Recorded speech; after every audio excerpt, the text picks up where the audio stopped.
And what's a theme in their music, both lyrically and musically, is vastness and feeling almost like you're in this liminal space between being grounded on the shore on Earth and being sucked into whether it's space or the ocean.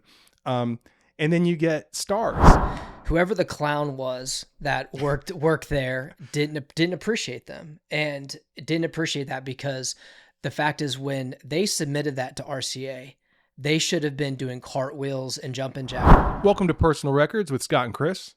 Today, we're going to talk about one of our favorite bands. Scott, what is that band? That band is Hum. Hum. Let's do it.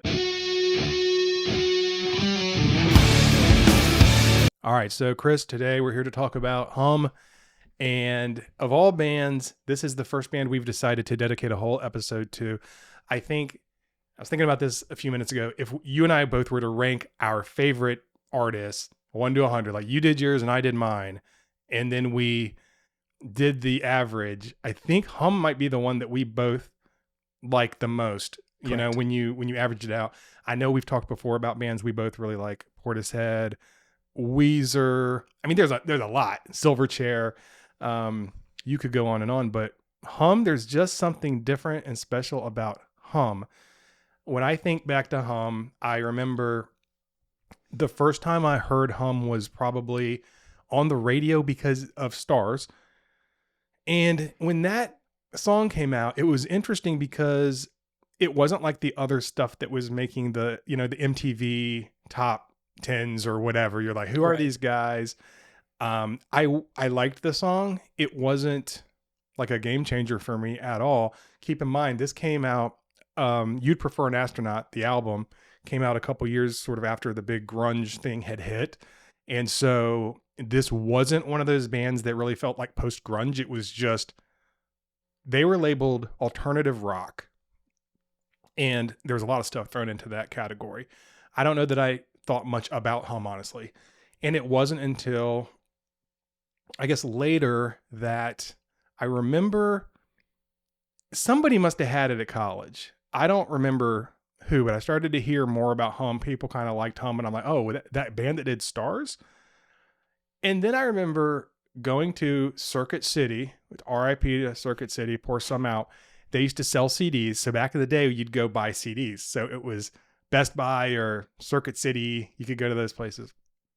And these places, sometimes there would be a big bin of the stuff they kind of couldn't get rid of. So normally you'd spend $18-20 on a CD. But then they'd have like the $5 bin.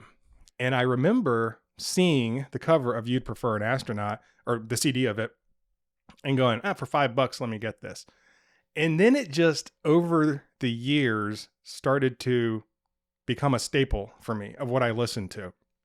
So unlike other bands that I heard that it was like immediate love, I became obsessed with, this was just sort of like over time, it just, I don't say wore me down, but like in a good way. It was it was like, when I'm not sure what to play, I'm putting this one on. So anyway, we'll get into all the albums, of course, but I just over time came to appreciate Hum, where I said, I'm never not in the mood to listen to Hum, if that makes sense. A lot of music, a lot of stuff I listen to, I've got to be in a certain mood. You got to be in a mood. If it's like, oh, this is like the record that I use to like, I listen to this when I go on a be or if I'm going to go run or if I'm going to go for a walk type of thing. But Hum's not that. No, Hum is like, just put it on and it's going to be good. When in doubt, put it on. If I'm at work, put it on.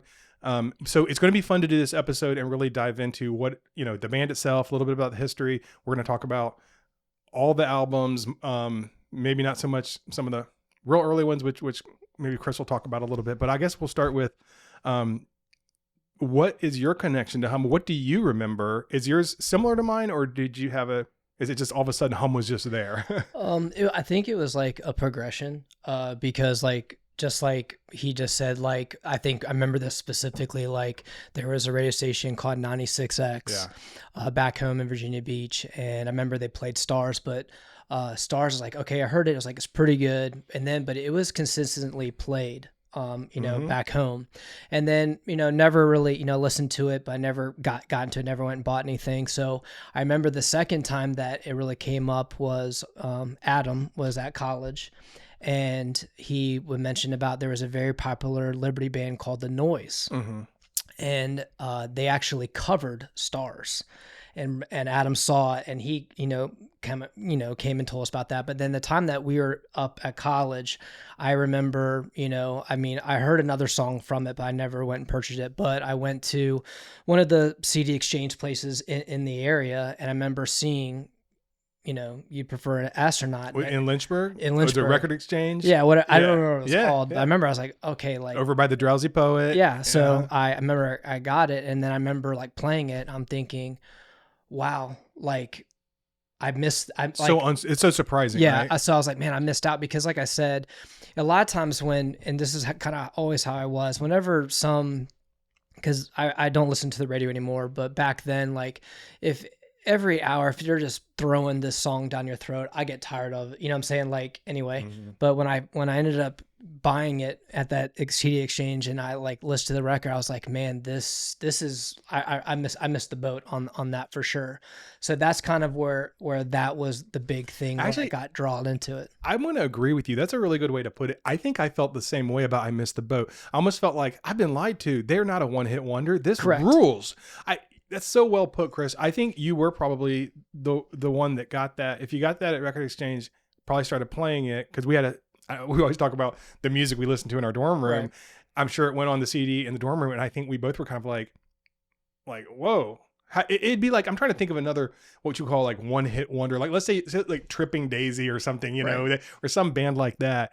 And then all of a sudden you get their CD a couple years later and you're like, whoa, hold up. Nobody told us this rules. It's kind of like, I don't know if you agree with me or not, but I remember like back, years before that, like if there was a popular song, I love it, I'd go buy the album and then like, that's the only song that's good. Everything else sucks. Right. So I kind of learned a lesson to like, whatever, but I will say with Hum, after, I knew Stars and, I got played a lot, but then kind of hearing that, okay, this other band that was really popular in Lynchburg, covering it and how good it was. And then eventually getting the album and then hearing him like, Stars is a great song, but there's so much more on that. And you bring up a good point too about, so if you put yourself in the headspace of back then, we all got burned multiple times with, like, you remember, what was it called? I think Dynamite Hack. They had that Boys in the Hood. Yeah. I spent like $19 on that CD only for the rest of it. No hate to Dynamite Hack, but that was a real one-hit wonder. Right. There were a ton of those where you'd buy it. And so what I think a lot of us did was you'd wait to hear, is there a second single? Is there a third single? So for example, another band I'm sure we'll talk about at some point was Bush. It's like, oh, Bush came out, they had Everything's In, that rules. Okay, but I'm not going to buy the tape or the CD yet. Then you hear It's the Little Things That Kill, and then you hear Glycerin, and you're like, okay, 3 or 4 songs now I've heard, I'm buying this thing. I'm spending my hard-earned almost $20. I also think that's a reason why soundtracks sold so much back then, is because you knew. I mean, I bought the Conehead soundtrack because it's like, it's got a Red Hot Chili Peppers song on it. It's got a good Paul Simon song on it. It's got Tainted Love by Soft Cell. So you knew what you were getting into. But with You'd Prefer an Astronaut, it was that one song, and nobody wanted to like necessarily risk their cash, although it did sell a lot of albums. Anyway, I know we're going to talk more about that album itself, but I think that it's, when I think about, like, we're both talking about our relationship with Hum, we both feel like we kind of missed the train to Mars. Right. And we're out back counting stars until we saw corny. But what really got me though was, I remember this specifically, is I was home on break and on 120 Minutes, I actually saw Hum perform. Oh, did you see that live? I actually saw it. That's a legendary performance. So I remember being on the couch and it was late at night and, Matt Pinfield was on and they had Hum and I watched Hum. And you saw Matt Talbot in those jean shorts, the jorts up to his But the thing was watching it live, it sounded so much better than what it sounded even better than the album. I think that's what really really got my attention way more, was seeing them play live, like watching Brian play the drums and just seeing the band play. First thing is, this is like, I don't remember seeing a actual video from like back then of Hum. I couldn't tell you if I don't remember. So actually seeing what they look like. Yeah. I was like, those are the guys that make these great riffs. These are the guys that, you know, put this thing together. It's like, it's that nerd, but nerds make good music. No, I think, didn't you have a term for hum? Not nerd rock, but like, no, smart rock. yeah, I call them smart rock. I think Hum is a smart rock band. Oh man. And I am so excited to talk. Like, I am so excited for the rest of this episode because my appreciation for Hum has even skyrocketed even more. But before we get into, Chris, you're going to give us a little bit of background on the band, and then we're going to dive into the albums themselves. But I just have a message for Jim Caleres. I will never forgive you for making me miss my chance to see Hum in full. Let me tell you the story of what happened. So Hum and Failure back in, what was it? 2021? No, I don't know. Whatever. 2018? Who knows? But Hum, so for those of y'all that don't know anything about Hum, they put out some albums in the late 90s and then nothing for a long time. Then maybe they'd pop up, they'd play a festival. They never like disbanded or anything. They just didn't play a lot. They didn't put out any new music. And then it was announced they were going to be playing with Failure some shows. Now, nothing against Failure. Never got into them. I've seen them now a couple times. People love Failure. I have nothing against Failure. Just I don't care that much about Failure. But I love Hum a lot. So they're playing in DC. We go up to, it's me, Eric Neff, and Micah Lamont. We go stay with this guy, Jim, that we knew from college, Jim Vroom. He was in a band called Vroom. And then he was in a band with Eric called Nurea. And we go to Jim's house, have some dinner or something. Then we go to this like bar grill place, have a couple drinks before the show. Well, I'm getting nervous because I'm not driving. We're all riding together. And I think we were supposed to get an Uber. Jim was going to get the Uber. And I'm going, guys, we got to go pretty soon or we're going to miss. Like, I don't think there's an opener. I think it goes right into Hum and then Failure. Jim's, oh, no, we're fine. They don't start till whenever time. No, don't worry. I'm getting like nervous. I'm like, guys, we got to go. So we finally end up going. We get to, I think it was the 930 Club. I'm almost positive. To hear like Hum's last two songs. Dude, I've never been more like just angry. And here's the other thing about Jim takes kickboxing. So he decided he wanted to show me how strong of a kick he could do. Kicked me in my freaking calf as hard as he could that night. And it hurt for like a month. So Jim, not cool. I still love you. And we still go see shows together sometimes. But a pox on you and your family. But other than that, I hope. But see, and then. That's a real bummer. I know, because then a couple years later, Brian St. Pierre. Yeah. Was no longer with us, which may come up. But I just wanted to take a moment to get that out of the way. I'll never forgive you for making me miss Hum and only getting to see like two songs. So, all right, now that bitterness is out of the way, Chris, tell us a little bit about Hum and how they formed and what you know about Hum. From what I dug and researched is like back in 1989, basically, of course, Matt Talbot, is that how you say it correctly? I believe it's I don't know, it's Talbot. He and a group of guys in Urbana, Illinois, they formed a group and they performed for a couple years. They worked, played some shows. They did record an 8-song demo and they shopped it around. That demo was called "Kissing Me Is Like Kissing an Angel," but pretty much just like a lot of bands, that stuff starts to fizzle out. One member leaves, all those things. So basically, at a certain point in the early 90s, basically that group of guys kind of just basically fizzled out. So then by around 1993, Jeff Dempsey enters the picture. He was another band. He enters the picture, and then after that, they ended up recruiting like a local fan guy in the area, and that of course would be Tim Lash, who was their guitarist. And basically after that, they kind of got their lineup all together. So in 1993, which has now been the lineup that took place from 93 all the way up into time when Brian did pass away a couple years ago, that was the the fulfillment of what Hum was. So in 1993, with that lineup being together, because back prior, Matt wasn't the lead vocalist. He was just a guitarist. So now Matt stepped on, he is the lead singer and guitarist with these group of guys. And with Matt, Jeff, and Tim and Brian, they headed into record basically their first stuff. Mm-hmm. And what was so cool about researching is they go into Idleful Studios with Brad Wood.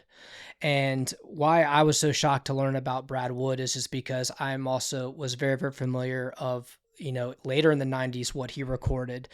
This is the guy who recorded some two albums from Sunny Day Real Estate, Baruch Assault, American Thighs.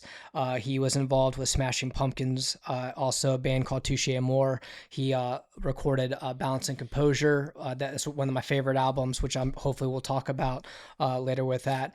But so this guy was well known, but in 93 they go into the studio and talking about a debut record, their debut record, which was called Electra 2000. This thing rips. The sound that it is, and from what they got out in 1993, is absolutely phenomenal. And Brad Wood, man, what a lucky group of guys to get that guy as their engineer and to and record their debut. So awesome record. Yeah, Electra 2000 is one that for whatever reason I never listened to. I think because I thought that either it was an older lineup or it just wasn't good.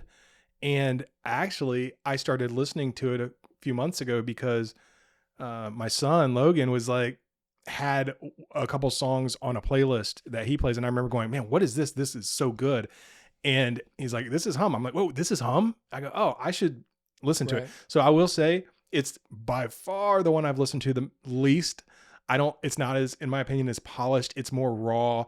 It's more, I don't think it's heavier. It's maybe faster. If you listen to it, I think that it's a little bit of a faster pace, than some of the other stuff, which is more, the rest of it feels a little more relaxed and in nature. And even the vocals, the lyrics aren't as polished, but it's a great listen. Yeah, and I think what was shocking to me is, of course, you couldn't get your hand on this until the digital age when it finally came. I actually saw it. That's a good point. Yeah. I saw it when on Spotify, just one time I was looking through and it was there. I'm like, oh, I'm going to go check it out. Right. So after I checked it out, I mean, this thing was released in October 19th of 1993. But the album itself is extremely heavy. The riffs are just incredible. I absolutely love it. But I think what really stood out to me is because when I was a fan prior to listening to the other records, I fell in love more with Brian's drumming. Yeah. His drumming is so incredible that I can hear even in early 2000 with post-hardcore records or other people, I'm like, they listen to this. Well, and that's one of the and that's one of the reasons why I was so mad at Jim almost later. Not to keep harping on that, and I'm being a little tongue in cheek with that, but I actually am kind of being serious too. But was when Brian St. Pierre, the drummer, died, and I believe it was 2021, and I realized, oh, I'm never going to get to see Hum, because to me now, granted, when we'll talk about this later, they are still around and have played some shows with a new drummer, but of any band, I'm like, the drummer Brian was so important to this band. Did you read the thing or hear about how they found Brian? So the legend goes that they needed a drummer and they were walking downtown and they hear a guy playing drums along to Rush. I did. Okay. Yeah, I did hear. Yes. Yeah. So I'm thinking especially anybody that has the chops to keep up with Neil. Yeah. You're in good hands. And what a cool way to find a drummer. And they're like, oh, who is this guy? Right. And yada, yada, yada. They get him. Right. And, so yeah, it's his drumming was incredible. They had made, I think you mentioned, so the first true Hum album was the Filet Show one, which was, but that's the one that Matt wasn't doing vocals on. Have you even heard it? Okay. I've actually scoured the internet and different things, and there's nothing that I've been able to listen to. So we have to acknowledge that exists, and we know about it, and we know about all the other stuff, but we're really going to focus on everything from Electra 2000 forward, which I don't really have much more to say about Electra 2000 other than in retrospect, it was better than I thought it was going to be. But yeah, I mean, that album, what I like about it is that it is, you can listen to it being in a very, very heavy record with something. I mean, the first song off of it is called Ironclad Lou. yeah. But getting into the other songs like Shovel and Scraper and Winder, you can clearly see where they are, but you can also see where they're going, and that shows up next. And that's such a theme, and we'll talk about that. They built on each album, and I think it might be, I'm really bad sometimes with song names. I think it might be Shovel, but the one that Logan played for me, or that I heard on his playlist, what struck me is how much it sounded like a bunch of other stuff that I had heard later. And I sat him down. I said, hold on, listen to this.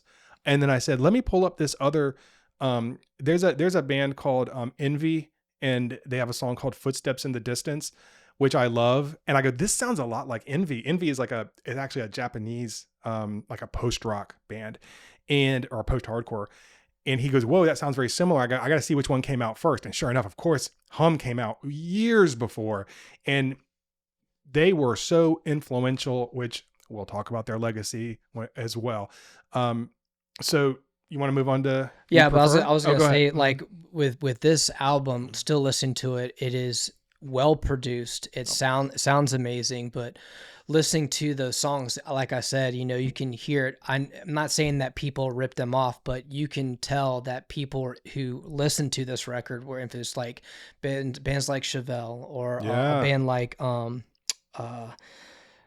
Slow Dive, and even Failure. Even though the tour, you can see how it rubbed off against those. Well, bands. Electra 2000 came out in what, 91? Nah, 93. Oh, 93. That was Felicia.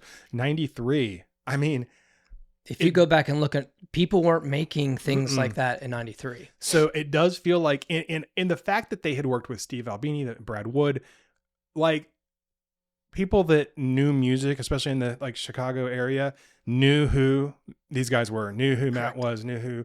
And so even if they weren't making a big splash yet, they were influencing bands. Correct. So yeah. All right, let's talk about the breakout of You'd Prefer an Astronaut. Here, I'll take, you got it? Okay. So this was the 95 album that we talked about already before. They had the big hit Stars. Stars was kind of buoyed or boosted by Howard Stern too, because Howard Stern was huge back then.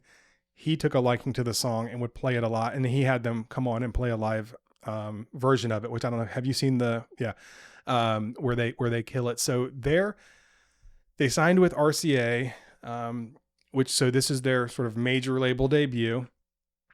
We've already kind of covered some things, but what I wanted to talk about with, I'm sure Chris, you'll talk about some of what you like as far as the musical aspect of it, which of course I love too. But as I've spent the last few days really digging into the lyrics, I've been very impressed. The way that the lyrics also mirror the sound to put you in a certain, give it a certain feeling. If you listen to the first song on You'd Prefer an Astronaut, Little Dipper, it starts with like a reverse reverb buildup that you hear.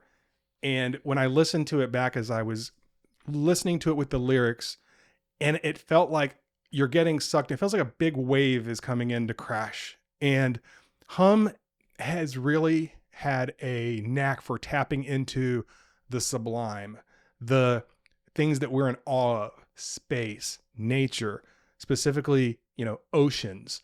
And so what struck me is how Matt has had this vision, I think, from the beginning, even from Fellatio. And I don't know who wrote the lyrics to that, but their very first song in Fellatio, which I'm just now getting the pun. Wow. Okay. It's called Space F-U-C-K. So I won't say it because it's a family show, but from the beginning, he's writing lyrics about space. Okay. Fast forward to, and I looked at the lyrics to Electra 3000 and they're interesting, but he really hits his stride in You'd Prefer an Astronaut. So you start off with Little Dipper, you feel like a wave is crashing into you. He starts singing about, space, and we're going to take off and leave this, Earth. You realize he's talking about Earth as he gets into the next album, which is The Pod. And just as you're listening, you feel like you've been sucked into an ocean and you're along for the ride. And what's a theme in their music, both lyrically and musically, is vastness and feeling almost like you're in this liminal space between being grounded on the shore on Earth and being sucked into whether it's space or the ocean. And then you get Stars, which comes right after that. And you're kind of back on Earth with Stars, because he's singing about she missed the train to Mars. She thinks she missed the train to Mars. A theme throughout all of these albums and all of these lyrics is he talks about an unnamed woman or female, she, her, all through it. And it feels like there's this theme of she is going to take me off of this planet. And then in Stars, she's back on the planet. Oh, she missed the train. We're still down here holding daisies representing Earth, and it's this push and pull throughout the whole album of, so Suicide Machine is, to me, as I read these lyrics, it's about isolation and it's about alienation almost from yourself. And it's like, he has a line, he goes, let's see, in Suicide Machine, where he says, I give myself away to everybody every day. I give myself to you, because you need it more than I do. If you think about that, I'm sort of losing my identity, and I'm placing it in your hands. You, this unnamed female. Now, I don't know if he's writing about an actual woman here, but the sense I get from this album is, it's almost like I'm stepping back a little bit away from myself. I don't like the current circumstances of my life or just being grounded here on Earth. I want to find something else, something beautiful and sublime. And it sometimes when he sings about her, like I think in The Pod, it sounds like he's talking to a cyborg. And then other times, because it's like she has parts that are made of metal, things like that. So it's powerful. If you go through, and I'm not going to do a whole dissertation on this album, although that would be interesting, but I'm just going to keep clicking through some of these songs. I'd Like Your Hair Long. That's the one where he says, you'd prefer an astronaut. And he's in the mundane saying, I'd like your hair long and ladled to the floor.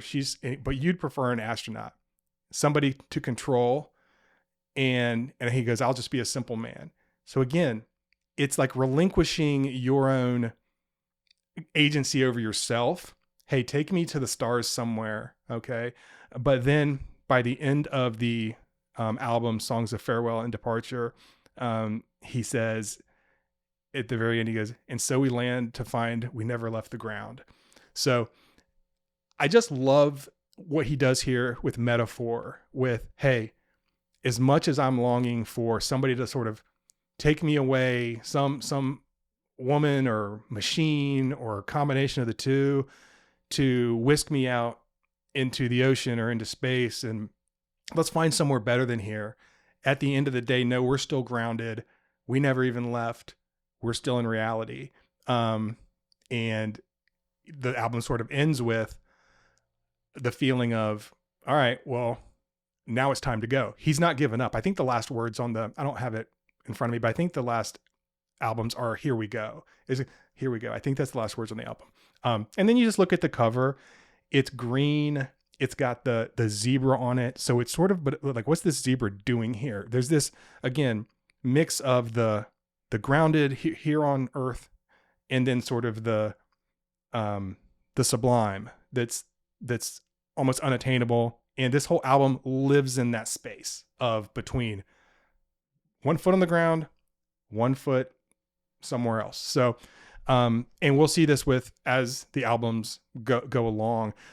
So what, Chris, did you take? I know that I really went into a deep dive of like the lyrics and the feel, but just from a musical standpoint, and what do you take from You'd Prefer an Astronaut? I would say, like, my appreciation grew very, very quickly for this band with covering these 9 songs. Like these 9 songs, every song has to be on this record. Does that make sense? It does make sense. So that was one of the bigger things about it is my appreciation for not only the band, but for this record. Cause like I said, kind of felt like I missed the boat. But now that, as I got in, listened to it more and more, I mean, I appreciate, Stars, whoever worked at RCA, I think 2 things. One, I think they did, when they made the decision to put Stars as their first out there, pretty good decision. But I'm going to talk trash about RCA because I feel like they didn't back them. No, they didn't. They didn't back them. Nope. And I think that's what, to me, is, once again, is I will say, especially in the 90s, every record company, regardless of whatever it was, if it was Universal, RCA, they wanted a band that they can get and they can push and the money rolls in. Yeah. And the money probably did. I mean, they sold well.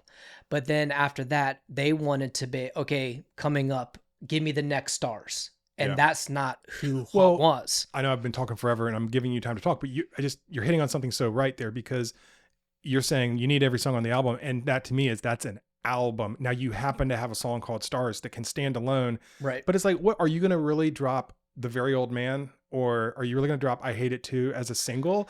Like, I don't know that those really hit as singles. I will say this, like, I Hate It Too is, I think, might be my favorite song off that album. Like, that is, remember I used to talk back in the day of like us covering. Well, we did. I mean, we practiced it. Right. We used to play it. Yeah. I still today wish we would have covered that song. When you said it needs every song on the album, I agree. And I thought about I Hate It Too, because I Hate It Too comes near the back half of the album. And it's a song about sort of disappointment and being unfulfilled. And once again, relying on and asking for, like, if you look at the lyrics for I Hate It Too, looking for a woman to help him be fulfilled, but you can't do it. Right. So I've got to guess I could just take care of it myself. And it's a great song. And yeah, we did cover that one. That was fun. Yeah. So that is my overall thing is I think that's just, it's a great record, and every song, all 9 is important. I remember, Adam's going to come up a lot in this podcast, our friend Adam, because I think he was very influential into what we listened to back then. You already brought it up. And I know that Adam had an appreciation for lyrics, but that wasn't where he started, and neither with most of you guys in the band weren't as keyed into that as you were to, like, you loved the drumming of Brian St. Pierre, which we all did, but I liked it too, but you were locked into that. Adam was really locked into the guitars, and the tone on those guitars and the way they recorded them, where they're doubling the rhythm guitar, but they're not just doubling it like you can double now, where you play a guitar riff and then you use a tool to literally double it so you hear it twice. He's playing it twice in different ways. I mean, subtle enough to where it just brings this really cool dissonance. And then the lead, there's a lot of just melodic picking, and that all together, along with the bass lines, and even like in Hum or in Stars, that breakdown they have is sick. The little metal riff, dun, dun, dun, dun, dun, dun, dun, dun, the guitars are just great, and it's all just, how is it so understated in a way, right? It's like it's heavy, but it's not bombastic, and a lot of that has to do, well, it is bombastic, but it's hard to explain. It's very balanced, and I think a lot of that is because of Matt's vocals. Right. I mean, he pulls it all together, just kind of quiet, and then when he needs to get a little louder, he does. People talk a lot about the quiet, loud dynamic with Hum, and I understand that. That is true. I mean, obviously Stars is the perfect example, because it's very quiet and then it's hard, but I don't think of them that way. I think of I don't think they use that as a crutch or as a tool. I just think that they were very balanced with the drums, the bass, the guitar, and then Matt's vocals, just pulling it all together. And anyway, we've got 2 more albums to talk about, so I will save some of my gushing. So let's move on to Downward Is Heavenward. And that's another one. I don't remember the first time I listened to it. It's just always been there and been awesome. Do you remember? Well, I remember specifically with this because as we talked about this in the era of the 90s, the internet was not there. There was no Instagram. There wasn't this constant feed of what was kind of happening. I remember I was at my apartment I came home from class or whatever, and I was at TV, and where my apartment was and my cable, I got Much Music, which was this Canadian music show. It was like the Canadian of MTV. I remember I always put it on because they always showed videos. And I remember I was walking through and Hum was on, and I was like, this sounds like Hum. And I waited finally because I caught like the tail end to it, and I realized, okay, Hum has an album coming out. Did not know this. So of course, how they went back in the day, a lot of times they push a video before the album come out. So after I saw the video, then of course I went to the record exchange and I found out, because they always put like a big wall of what was going to be coming out in dates. And then next thing you know, what I saw, Hum was going to be coming out in January 27th. And that was 1998. Wow. So there was, from 95 to that, there was this gap. So it wasn't that I forgot about Hum, but I would probably say from 96, 97 is where I was fully aware of Hum. Yeah. And then it wasn't until I found out, okay, wow, Downward's coming out on this date. So that's kind of how it was. So like I said, it wasn't like I was just, well, I must owe, because it's funny, because we've never had this conversation. But it sounds like I have you to thank for getting into Hum, because I think got both of those at Record Exchange and started playing them because I wasn't that, again, I would never have said Hum was my favorite band or even close back in college. It was just there and always good. Was it, I didn't even know did they have a video for Green to Me? That's what it was. Yeah. So it was just interesting. It's because I love that. I was like, man, I love that song, and I couldn't wait. So then finally, when I knew that it was coming out, of course I purchased it, and man, it was awesome, because I would say Downward is definitely, once again, it is a mature jump. And then going back and kind of reading about this, like they took their time with this. That's why there was this law. Like they were perfectionists, because all four of them are amazing at their instruments. All four of them are super talented. So that whole idea of smart rock, which I don't know if I'm stealing or whatever, maybe I might be coining it. Maybe I LLC it, whatever, but that's what it was. And this was a huge jump. The guitars were complex. The drums were still amazing. And the very, very first song off this album is Isle of the Cheetah, right? It is. That song is absolutely amazing. Yeah. Yeah, there's no weak spots. They took a step forward. There aren't a ton of Matt Talbot interviews out there, but I read an interview that he did while You'd Prefer an Astronaut was blowing up. And one of the things he said, which sounds kind of like not a big deal, but I don't think I've ever heard anybody say this, like from a band. And he said, he was talking about the album, and he goes, I like the album, talking about You'd Prefer an Astronaut. He goes, but there are a lot of things we could do better. And he goes, the next album will be better. It sounds like a very normal thing to say, but I don't know that I've heard anyone say that. And it told me his frame of mind. I think by You'd Prefer an Astronaut, Hum knew who they were. And they said, this is who we are, and this is what we're going to do. And we're going to get better at it and better at it. We're not going to stray, try to do something weird, and all of a sudden going to try to, a lot of bands, which I think it's great. They, from their first album to their second album, almost like completely change it up. And that's cool. But he was like, I know what I want. I know what I do. I know what we do. And we're going to just make it a little bit better. And we'll talk later about which ones we like the best, but there's growth for sure. Mm-hmm. The singing's a little bit different. It's a little, I think, more upfront in the mix on some songs. I think they have a couple more songs that are possibly more single worthy. Only problem is nobody listened to this album, honestly, except for like us, because I think the people that happen to almost accidentally get into Hum, like you said, within 96 and 97, were excited about that. But they only sold 30,000 copies in 2 years, and RCA dropped them. Right.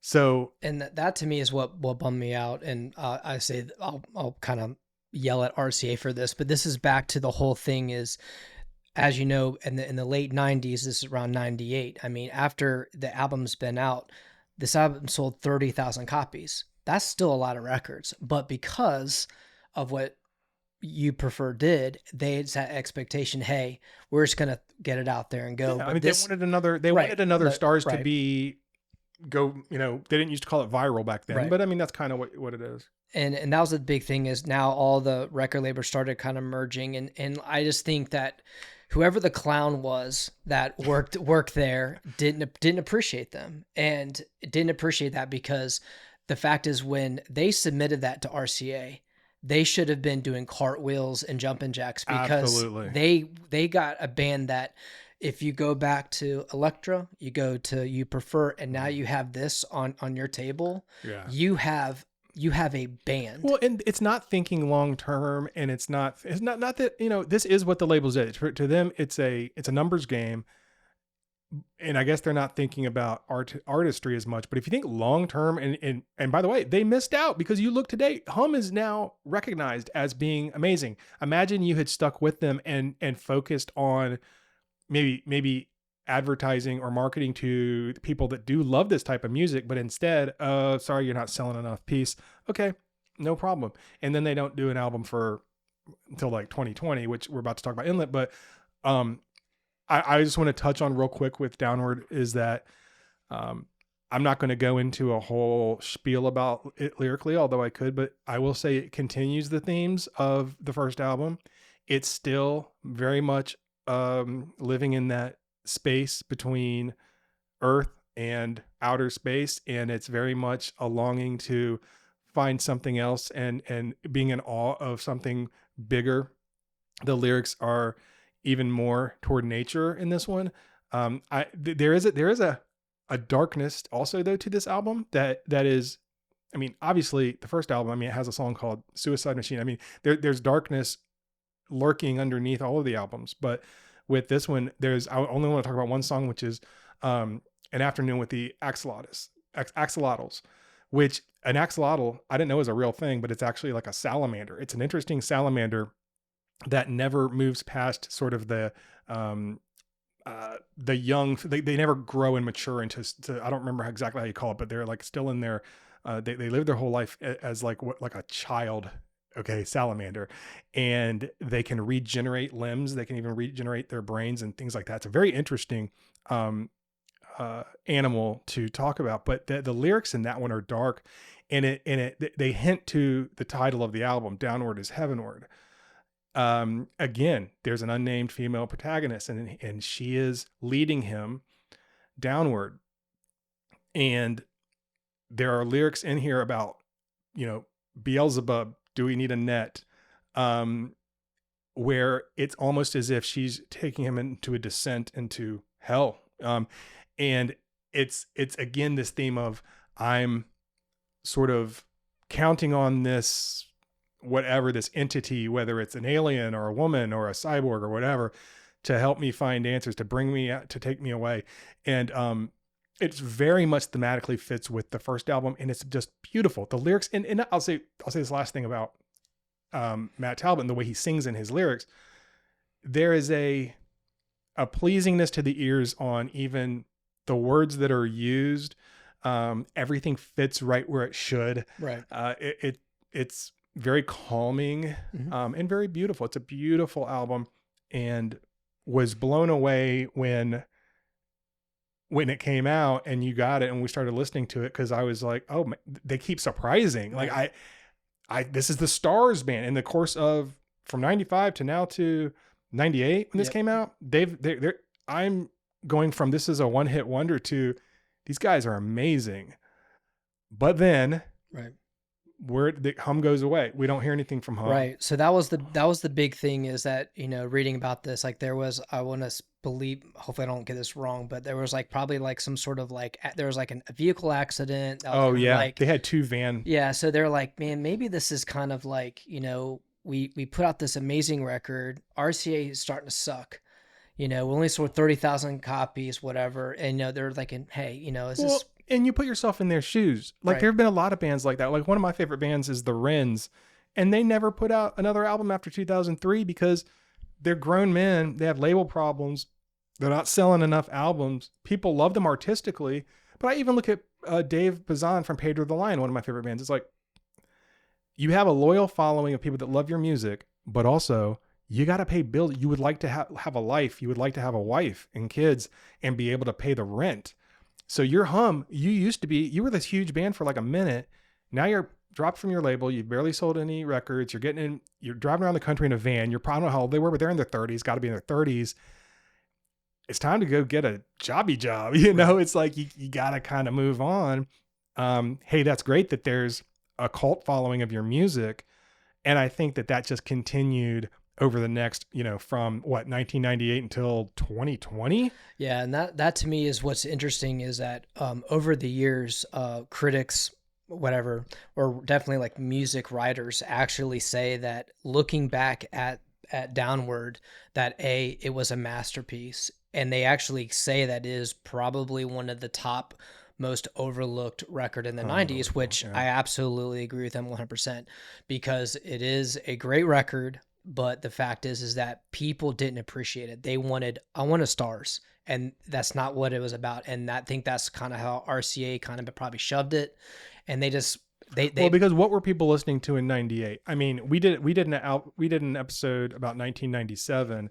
If you think about all the albums in 1997 that we talked about, and then you think about the other stuff that was popular in 97 and 98, maybe, you still got, boy bands popping off. You got still Creed and a lot of like those types of post grunge bands. And where exactly does it fit in 1998 other than people that just really appreciate what they're doing?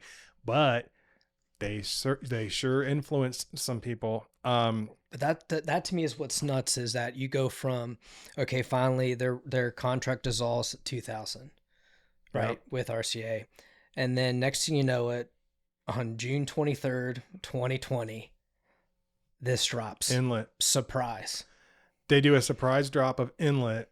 And I know that like my texts were blowing up, and back then I think I was still on Facebook, or maybe not, but I was getting messages because I remember being in a chat with like Eric and Jim, or not Jim, but John Johnson from Vroom, and Micah and a few other people. And it's just like, oh my gosh, Hum has a new album. There had been some rumors over the years, but this album, it did come out in 2020, right? Came out in 2020. So I know that my Spotify Wrapped, this was my number one album that I listened to. And I just remember the first time listening to it, hearing the first, first of all, the first song is called Waves, which I'm thinking back to my description of the first song in You'd Prefer an Astronaut, which sounds like a big wave crashing. And the next song is called Waves. I mean, the first song in Inlet is called Waves. Inlet itself, what is an inlet? An inlet is a small body of water that goes into land that connects to a huge body of water. So what is that? So once again, they're bringing in the themes of like, okay, here we're back. We're on land here, but there's an inlet and we're connected to this huge vast ocean. I'm like, oh my gosh, we're back with Hum. And it sounded so good, I couldn't stop listening to it. I had it on repeat. The first time I listened to it, In the Den, which is the second track, I'm like, oh, is this my favorite Hum song? Did that just happen? And the first time I'm listening to it? I mean, the freaking drumming is so good in this album. Lyrically, again, it's like, I'm not sure what's going on this album, if they have found a new planet, because some of the lyrics, like, I'm not going to go into all the lyrics again, but just a little bit. I mean, if you have time to read through the lyrics, I mean, it sounds like they're on some foreign land, like Earth is in now in the past. They've now made it across space and they're in some new land, but it's like, this is not my home. This is not Earth. And it's mesmerizing. Again, like I've used the word sublime a lot, when you're just sort of in awe of this largeness that you can't even explain. That's how this album feels. Desert Rambler is such a banger, all the way through to the end of the album, which I'll talk about. But I mean, Chris, do you remember when you first heard it? Like, were you shocked that there's a new Hum album? Yeah, because what I ended up pretty much looking at my phone, and I'm going through my Spotify, and it said new release. Oh my gosh. Yeah. And honestly, I was like, that's an error. That's poppycock. That's something, that's not, whatever. Yeah. And then sure enough, when I clicked And then, like I said, when it kicks off with Waves, I was like, wow. I mean, and you also, too, not to be weird, but like when a band doesn't put something out for 22 years, a lot of times you're like, maybe you shouldn't. Does that make sense? Like, back in the day, we would go, like one time, I'm going to talk trash about Poison. Go see Poison. They you want to hear their hits. And they go, all right, guys, we're going to play off our new song. You can just see people in the crowd like, all right, this is where I'm going to go to the bathroom. Or I'm going to go do something else other than listen to the new song because I don't want to hear Bret Michaels who's 61.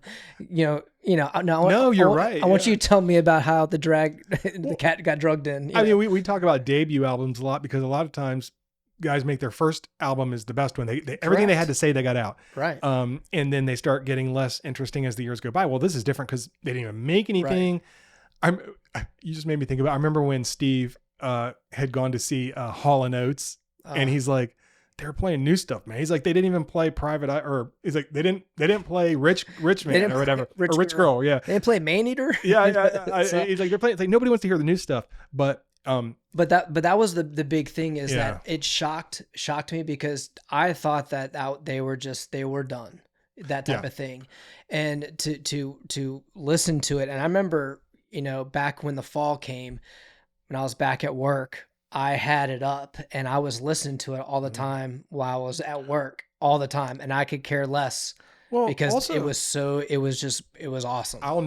This was a COVID. I mean, this came out and I'd gone from working in an office to working from home. I worked in this room on a desk right there. And I had my speakers right here.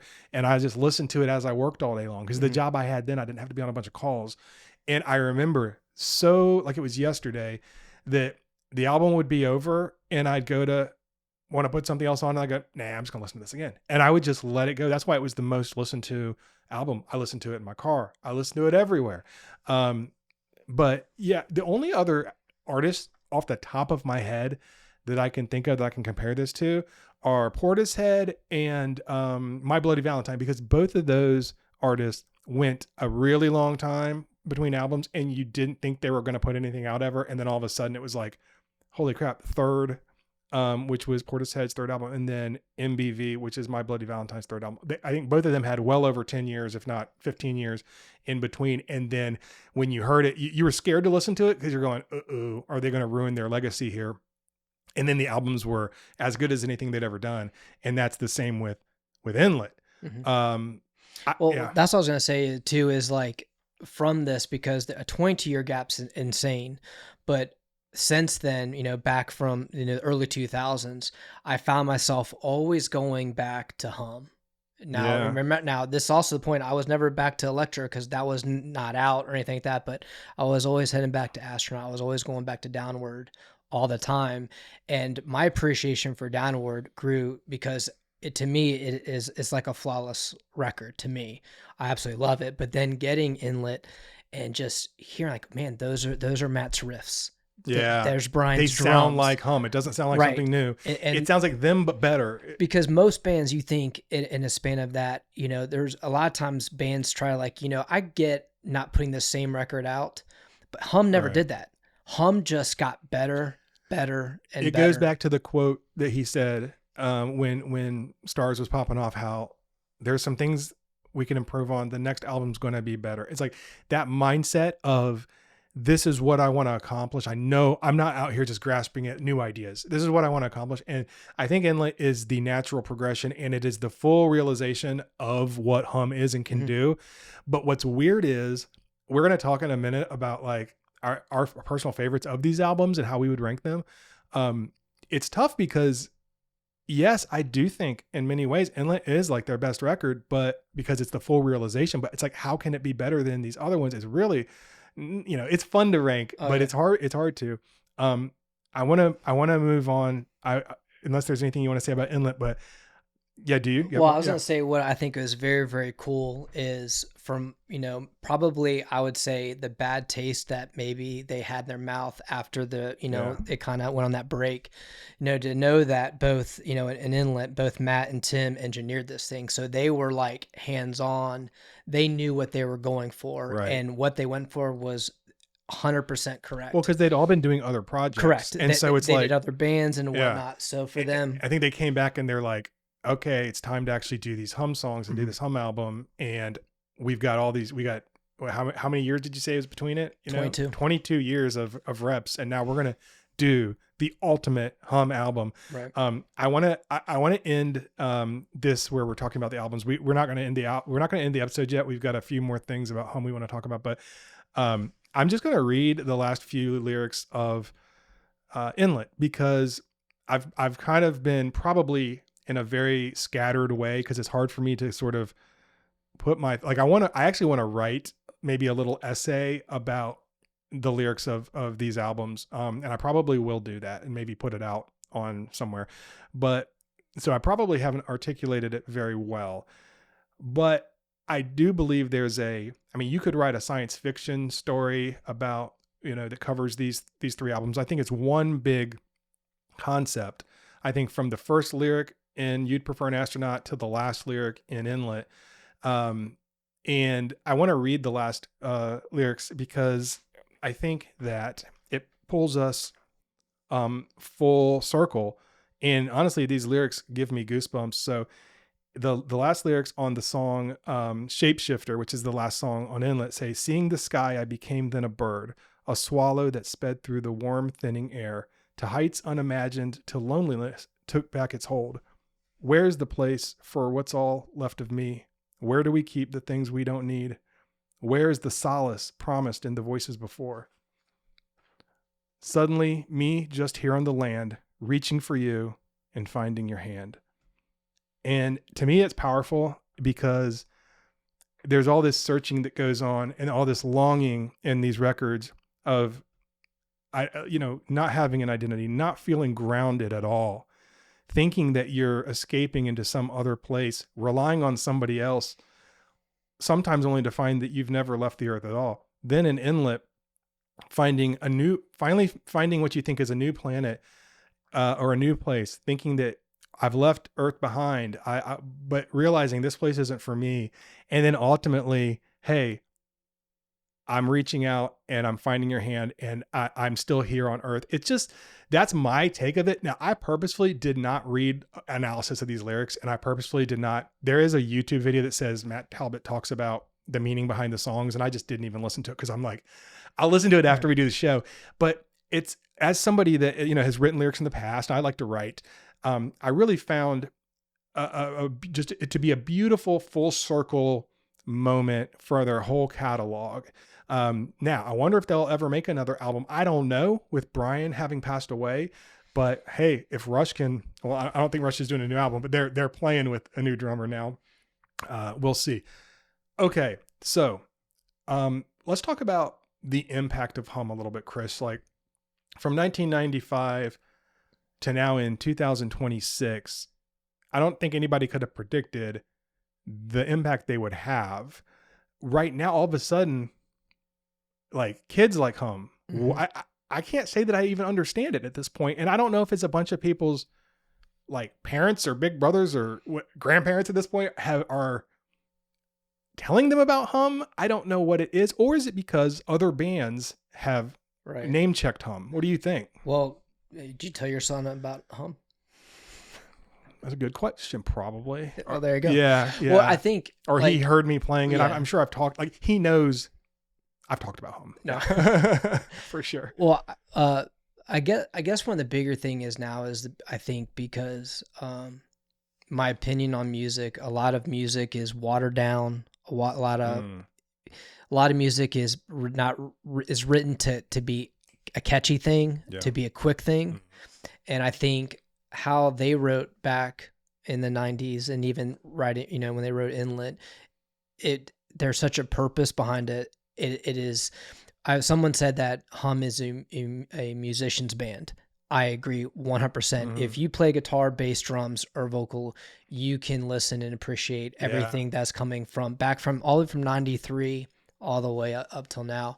So within that, I think why people are jump starting is because I don't think that Hum got the credit that they deserve. And I think because like I said, you listen to Downward, it is a flawless record. And then you even go back to 93 and you listen to Elektra. Dude, Helmet. I feel like I hear Helmet. I hear Chevelle, Deftones. I hear Quicksand. I mean, if you were a early 2002, 2005 post-hardcore band, that's where that came from. Right. From the riffs, because Matt's yelling in 1993. Anybody that yelled, that was like a Nirvana thing to do that, to be whatever. But anyway, there was a general impact, I think, that people got out of it. And now looking back to where they were at that time till now, I think people really appreciate it. And I'm so glad, because I think so many people missed out because, like I said, they wanted Stars Round 2. Yeah. And they're focused on that and not about literally everything that you've talked about lyrically, to the whole concept of everything they have done. Everything. Why on their albums? Why is there a timestamp linked on all their albums? Like, that's cool. Though. The things that they knew what they were doing, and they didn't scream for. They didn't ask for it. They just beautifully. It's almost like discovering an author. It's almost like Emily Dickinson is a poet that nobody read her stuff until she died, and they found it later. And obviously, they're not dead. That's not what I'm saying. But unfortunately, Brian is. But I just mean, you find sometimes artists after they've already done their thing, and they weren't screaming for attention. They didn't do things they could have done to maybe be stars too. They just quietly went about their business and they did something excellent and timeless. And I think that as time goes on, you might pick up a few more fans every year, because once you hear and appreciate Hum, it sticks with you, and you want to. You don't. It's not a phase. Hum is not a phase, Mom. No, not at all. It's real. It's still real to me. I mean, but you never let it go. You're sort of like some bands you listen to. You find out. Oh yeah, this was a cool. I might let Logan, let's put him onto something, and he likes it, and then move on. But not with Hum, because Hum, once you hear it and you realize how great it is, the more you dig, the better it is, as opposed to other stuff that, like, okay, this is cool, but like it's kind of dated. It doesn't really, I don't really need to listen to like I love STP. I love STP Core. Do I need to go back and listen to it all the time? Or do I ever need to hear Plush again? Do I ever need, I mean, not, I know STP catching strays here, but Hum just gets better over time. So, let's do the last thing we're going to do here. Oh, by the way, no, we have to mention, I do think that with Deftones being sort of the mammoth band that they have become over the years and who they are, with Chino coming out and saying directly Hum influenced us to the point where you look at the cover of White Pony, it was directly a nod to the cover of the Hum You'd Prefer an Astronaut song. I think in the age of TikTok and Reels and seeing these little clips, because people worship the Deftones, I think that perhaps that has actually been influential. That people have said, oh, these guys influenced the Deftones, and then other bands. There was a cover album of Hum songs that some bands did a few years back. To your point, being a band's band, a musician's band. So whatever, I'm glad that Hum is still around. I would love for them to put out more stuff. I would love to get to see them again. They just played some shows recently where, I mean, the response was incredible. And even Matt Talbot talked about, just again, he's always like surprised of like, what? Why are all these people here? Why do they love us this much? But it's incredible to see young people, as well as the old heads like us, all appreciating Hum and seeing them play. I don't remember what the big festival name was. Maybe it's like Space Riot or something. I might be making that up, but seeing them just with a huge audience in front of them. And that was just a month or two ago, and it blowing up on social media. And I'm just so happy to see it. Okay. Let's rank these albums, and we'll each give our own. How do you want to do it? Just want to rattle off yours and I'll do mine, or okay. To be honest with you, I think the progression of Hum, I would rank number 4 being their debut with Elektra 2000. I think number 3 would be You'd Prefer the Astronaut. And the only thing that I would actually do is I would probably flip. I'd put Inlet number 2, and I'd put Downward number 1. Okay. So hopefully I don't get destroyed by that, but here's my reasoning. I absolutely love Elektra. I think it is so heavy. You see what they were doing. You pop into You Prefer. You see the connection. There's just growth. Then you see after Prefer, you now have Downward, which is it is a great album, but I think I would put Inlet number 2. I would say easily Downward Heavenward is my favorite Hum album. That's how I do it. So hopefully I don't get yelled at or anything like that or whatever. I swear, if anybody listening here is passionate enough to care about our rankings and be mad, let us know, because I would love to hear it. I hope we do get some Hum fans come out of the woodwork. I have a feeling that if you're listening to this now, probably the majority are like, why are they talking about some band called Hum? And then there's going to be a lot of people that are like, oh yeah, I know Hum. And then there are going to be a couple people that found us because they're big Hum fans, and they're probably like, that's not what that song means, and that's not their best album. Right. And that's great. But I will more Hum talk. I will back it by this is why I think Downward is my favorite record. But if you go listen to Coming Home, and also if you listen to the very first track, of course, Isle of Cheetah, but if You Are to Bloom, that song. Great. Yep. That could have been a single if it wasn't. I mean, The Scientist.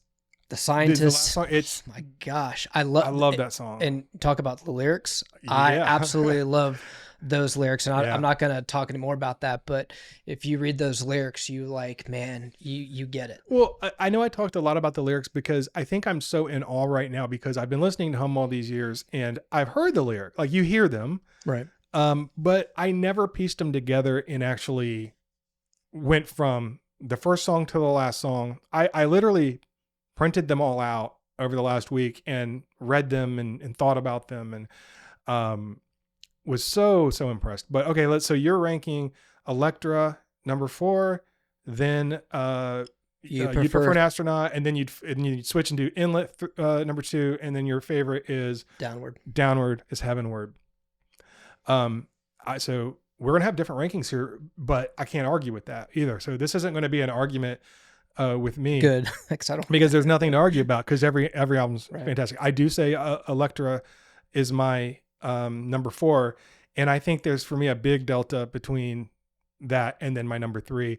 Not that I don't like it, but it's good, but it's more of a promise of things to come, and it makes me want to listen to the other stuff. Number 3 for me is actually going to be Downward Is Heavenward, and it's only because of how much I love the other two. And I would say it's the one I listen to the least, even though I listen to it so much, it's like in my blood. And so it's hard when you rank these, it's almost like you're saying, oh my gosh, you don't like Downward Is Heavenward? It's like, no, it's one of my favorite albums, but it's number 3 on this list because number 2 for me is You'd Prefer an Astronaut. And I, as I've listened over the years to these two albums, as much as I love Downward Is Heavenward, just every song on You'd Prefer an Astronaut is so wonderful. To me, it's like the original one I fell in love with. Right. And it set the template for the next two. And then number 1 is Inlet. I just have such a personal connection with Inlet because of the fact that it was, we talk about these personal records and we talk about what these albums mean to us. And this album meant a lot to me. Going through being alone while I was during COVID, all day long, working by myself. And I just became attached to it. And I do, like I said before, I think it's the fulfillment of the promise of Hum. It is the ultimate Hum album. It's a masterclass. It is a masterclass. I mean, it is a masterpiece. And it is timeless. And so my favorite album of that year. I can't say that Downward Is Heavenward was necessarily my favorite album of 98. We'll do 98 and we'll look at it. Right. But I could say, probably a spoiler alert, if we ever did 2020, I can't see this not being my favorite album of 2020. It's one of my favorite albums of all time. So with that, I believe we've hit everything we needed to hit about Hum. Yeah. I mean, I've been I've punished a lot of people, especially musicians, if I've been at a show and I was able to meet an artist or, meet a drummer. If I was ever able to meet Matt and Tim, I just got questions because I'm a nerd but man, I would love to just ask him questions about that, because I have a deep appreciation for this band, the talent from everything, and I hope you as a viewer, or listening to this, that you guys, if you've never got into Hum or listened to Hum, please do yourself a favor and listen to Hum. And I would say throwing Electra on my record player and listening to it sounds so good, and just sitting back. But regardless of all those things, I would say that, Hum is just something that I will cherish, and I'm very, very lucky to have the opportunity to listen to those records. And it's just, it's good stuff. And just like you said, with the connection to Inlet as well, this is just something that I, as a musicians, that's what people say, is that it's a masterpiece. But if you play music, you listen, you appreciate, and I just want Hum to get all the respect that they truly deserve. So listen, if Matt, Jeff, Tim, members of Hum, if you're out there are no bigger Hum fans than us. There might be as big a Hum fans, but nobody's more of a Hum fan than us right here. So come talk to us, or we'll come talk to you, or I'll go to Illinois. I'm a Chicago Bear fan. I'll come hang out. Yeah, tell us everything we got wrong and how dumb we are. Hey, thank you all for listening or watching Personal Records. If you're listening to this on like Spotify or Apple Podcasts or something, just we put these out on YouTube. So look us up on YouTube if you like watching instead of just listening. Other than that, we appreciate your support. As always, please leave some comments if you want to tell us what we got wrong, or, if there are other bands you want us to dive deep into. We really would love to hear from you. That's really fun. So with that said, we did the Hum episode, Chris, and we'll see you next time. Have a good day.